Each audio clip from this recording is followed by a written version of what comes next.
Hey folks, Sean here with the CallOut community, and today we're looking at the Northern California wildfires in Napa Valley. So far, as of October 18th, 42 people are confirmed dead in the deadliest fire now in California history. Over 200 people were confirmed missing as of 2 days ago, and the damage has just been catastrophic. Over 100,000 people have been evacuated from their homes, including many of the local hospitals because of smoke issues. And we're looking at 6,700 buildings which have been totally destroyed. There are also some that have been damaged but can be repaired. There's also over 9,000 firefighters now, which I understand are from 20 states, Canada, Australia, with over 200 fire trucks and bulldozers, etc., that are now fighting this fire in 19 different spots across Northern California, and dozens of these firefighters now have been reported to have lost their own homes as they have been fighting to save others. They are our greatest heroes today in America, without a doubt. The damage is terrible. 170,000 acres have now burned across the state, and the estimated cost of cleanup and recovery is over $85 billion to replace the buildings, to continue to fight this fire with thousands of firefighters full-time on duty, and many of them having worked overtime, triple time, getting little sleep as we continue to see this unfold. There are 4 major fires in the Napa Valley area where all the wineries are, and there are 19, of course, throughout the entire state. Of the 4 major fires so far, we have the Pockets Fire, which is only 63% contained. It's still out of control. The Tubbs Fire, the most damaging of them all, 5,100 homes or buildings destroyed, more than 2,800 in the city of Santa Rosa alone, and the damage is over $1.2 billion. 5% of all the homes in that city were destroyed. And the death toll in Nuns Fire, there's 2 so far with over 400 buildings damaged, and the Atlas Fire with 6 people killed and over 200 buildings destroyed. And this is from a website that I think everybody should take a look at. It gives you a photo image of the particulates in the air around the world, actually. They use satellites from NASA and other sources to give us a view today. And this is showing the smoke from the incredible fires in Northern California. There's also a massive sandstorm in Africa. If you get a chance to see it, it's unbelievable. But on the night of October 9th, a fast-moving fire, we're told, swept through the city of Santa Rosa, population 175,000, and by morning, 5% of the homes were gone.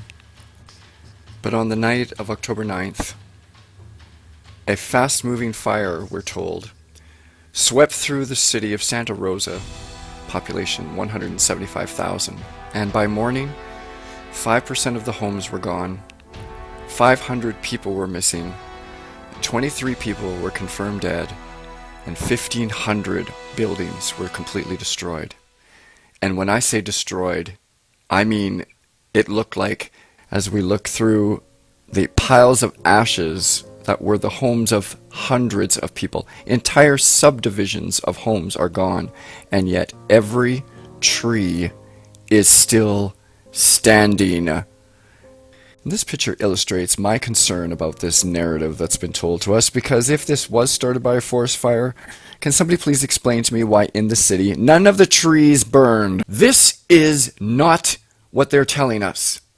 When homes are literally gutted and burned to the ground, and the trees surrounding those homes are still not only fully contained, but are actually still green, you have to ask yourself, what really happened here? Folks, it gets even stranger than that.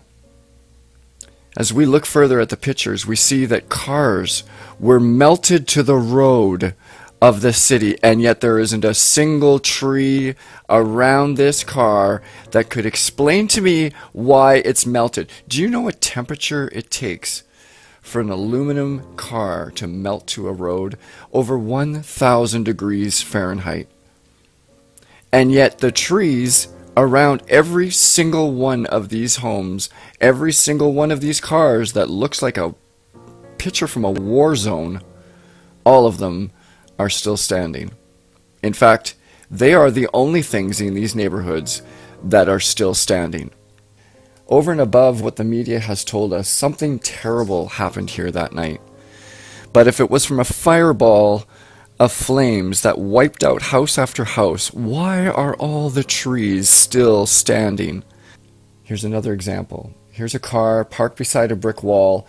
This blackened tree does show that there could be some evidence of a fire here, and a fire that would have incinerated this car, melted the rubber tires to the point where they literally turn into dust on the road, and yet the tree on the other side is still green. Here's the Hilton Sonoma wine country up on top of the hill, beautiful, surrounded by trees. After the fire, it's still surrounded by trees. Still surrounded by trees that don't seem to be burned. In fact, the leaves all seem to be on them, as far as your eye can see. Fire so hot that it literally melted these cars to the road. Again, the aluminum was running down the street. This house was burning like crazy, and yet all the vegetation around here is completely untouched. Witnesses observed in the Santa Rosa area trees burning from the inside out. Folks, that sounds like what they call a directed energy weapon, something the US government has been working with for quite some time now. According to Aviation Week, it's no longer science fiction, folks. The head of CAL FIRE, the forest fire management group in California, said that he could figure out no cause for the fire that hit Santa Rosa. Over 60 strikes came out of nowhere in the middle of the night without warning. Sudden, unexplainable winds kicked up to 60 to 70 miles per hour. There were blue flashes and sparks seen above many people in the sky. Cars were torched, and yet the trees stayed untouched. Homes were reduced to unrecognizable rubble, while all around them, vegetation remained intact. It's not possible that this was a forest fire, folks. This was something very different than that. I don't care if you think of this as a conspiracy theory or not. I don't care if it sounds crazy to you or not. When you look at the evidence, you cannot come to any other conclusion. Nothing else makes sense. Cars don't melt to the road unless it's over 1,000 degrees Fahrenheit. How is that possible when there's not even a single tree around the car? It's not possible.